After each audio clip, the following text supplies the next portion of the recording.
Acara ini didukung oleh Desa Pay, cashless-nya kerabat desa Indonesia.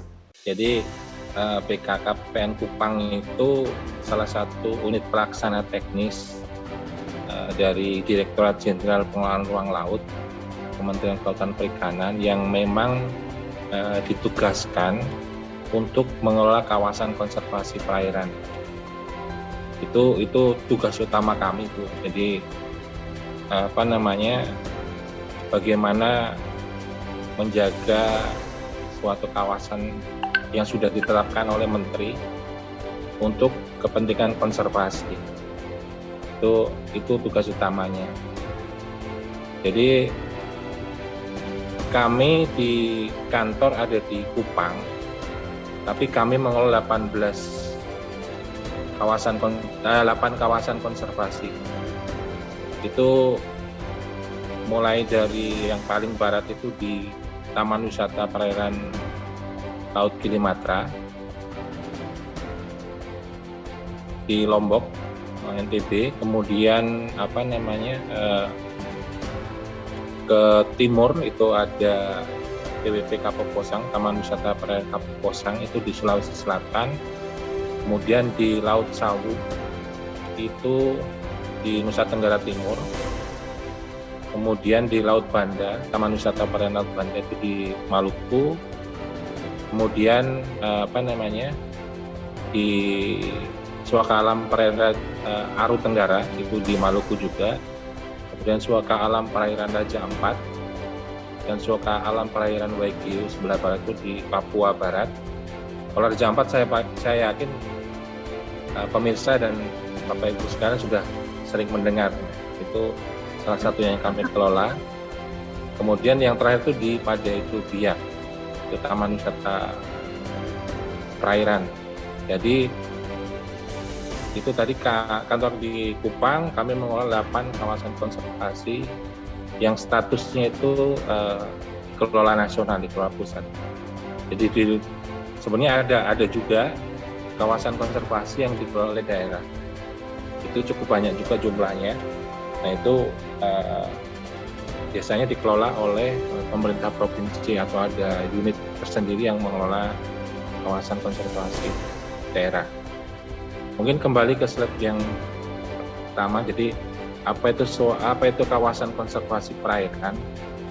Jadi ini definisinya di sini jelas bahwa kawasan konservasi perairan itu adalah suatu kawasan perairan yang dikelola dengan sistem zonasi untuk mewujudkan pengolahan sumber daya ikan dan lingkungan secara berkelanjutan. Jadi kata kuncinya ini adalah berkelanjutan sesuai dengan tadi SDGs ke-14 ya Bu ya.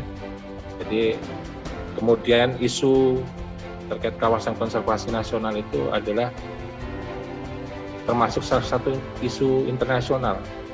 Jadi bukan hanya nasional atau daerah, tapi ini isu global. Jadi bagaimana suatu negara itu berpikir jangka panjang ke depan dengan menetapkan kawasan-kawasan konservasi yang nantinya akan dikelola secara berkelanjutan.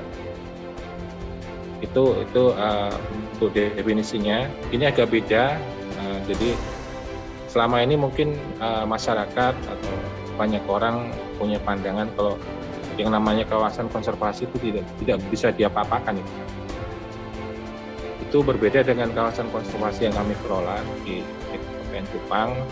Jadi kawasan konservasi di sini arahnya lebih membatasi, bukan larangan. Jadi memang ada beberapa zona yang memang kita strict gitu, tidak boleh ada aktivitas dan sebagainya. Itu zona inti namanya itu zona merah. Kalau di peta itu bisa digambarkan zona merah, tidak boleh ada aktivitas di situ. Nah ini yang memang tidak boleh sama sekali diapa-apakan, kecuali untuk penelitian itu yang. Tapi untuk zona-zona yang lain itu bisa dimanfaatkan untuk untuk kegiatan budidaya, kegiatan pariwisata, kegiatan penangkapan ikan itu masih diperbolehkan, tetapi dengan adanya pembatasan. Pembatasan pun itu juga tidak terlalu strict begitu. dengan ada aturan-aturan yang mendasarinya. Nah, ini ada beberapa jenis atau kategori kawasan konservasi perairan. Ini ada Taman Nasional Perairan. Ini tujuannya memang untuk penelitian, pengetahuan, pendidikan, kemudian kegiatan yang menunjang perikanan yang berkelanjutan, wisata perairan dan rekreasi. Ini lebih umum untuk pemanfaatan kawasannya. Kemudian Taman Wisata Perairan ini lebih difokuskan untuk pemanfaatan atau kepentingan pariwisata dan rekreasi. Kemudian Suaka Alam Perairan dan Suaka Alam Perikanan ini hampir sama, memang ditunjukkan untuk kawasan perlindungan penuh biasanya. Ada karena ada yang tempat yang memang perlu dilindungi, ini terkait misalnya tempat berkembang biaknya ikan, atau ada jenis ikan tertentu yang memang endemik di situ dan perlu dilindungi, biasanya nanti larinya ke Suaka Alam Perairan atau Suaka Alam Perikanan. Oke, lanjut. Jadi sebenarnya cukup banyak regulasi yang mengatur atau berkaitan erat dengan pengelolaan kawasan konservasi ini. Jadi ada undang-undang yang paling tinggi adalah undang-undang ini, ada Undang-Undang 31 tentang konservasi sumber daya alam dan ekosistemnya. Kemudian Undang-Undang 27 ini pengelolaan wilayah pesisir dan pulau-pulau kecil. Dan Undang-Undang 32 itu tentang pemerintahan daerah. Kemudian ada Undang-Undang 32 2014 tentang kelautan. Jadi ada beberapa undang-undang yang memang menjadi payung dalam pengelolaan suatu wilayah perairan untuk kawasan konservasi. Kemudian PP-nya juga ada. Ini ada PP 60 tentang konservasi sumber daya ikan, kemudian PP 75 tentang tarif PNBP. Jadi ini larinya nanti ke pemanfaatan, jadi ada beberapa pungutan yang bisa diterapkan di dalam pemanfaatan kawasan konservasi. Kemudian untuk peraturan Menteri Kelautan itu banyak, ada mulai Permen KP 35 ini terkait jenis yang dilindungi, ikan yang dilindungi, kemudian jenis genetik juga ini juga diatur, konservasi genetik, kemudian jejaring bagaimana pengelolaan kawasan konservasi yang bisa bekerja sama dengan kawasan konservasi yang lain pengelolaannya terutama. Kemudian ini Permen 21 tentang kemitraan. Jadi ini salah satu hal yang penting yang terutama dalam kegiatan pengelolaan, karena untuk pengelolaan kawasan konservasi ini kan saat ini kan semuanya serba terbatas, karena pembiayaan untuk pengelolaan kawasan konservasi sepenuhnya sebagian besar itu